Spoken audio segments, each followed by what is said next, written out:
আমার খুব খিদে পেয়েছে। এই তো বাবা, খাবার এনেছি, খাও। মাম্মা, তোমার খাবার কই?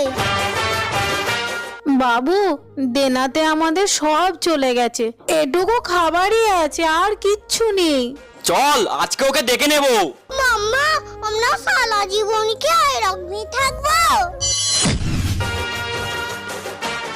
জিহান, এই নাও। এইটা কি?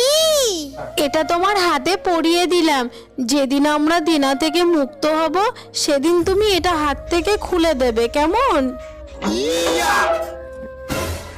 এই, আমার পয়সা কবে দিবি? মঙ্গল ভাই, প্লিজ আমাকে আর কিছু সময় দাও, আমি তোমার সব দেনা মিটিয়ে দেব। হ্যাঁ, বাচ্চা। এই চল চল চল চল চল। আমি যাবো না, যাবো না। যেদিন আমার টাকা ফেরত দিবি সেই দিন তোর ছেলেকে আমি ফেরত দেবো।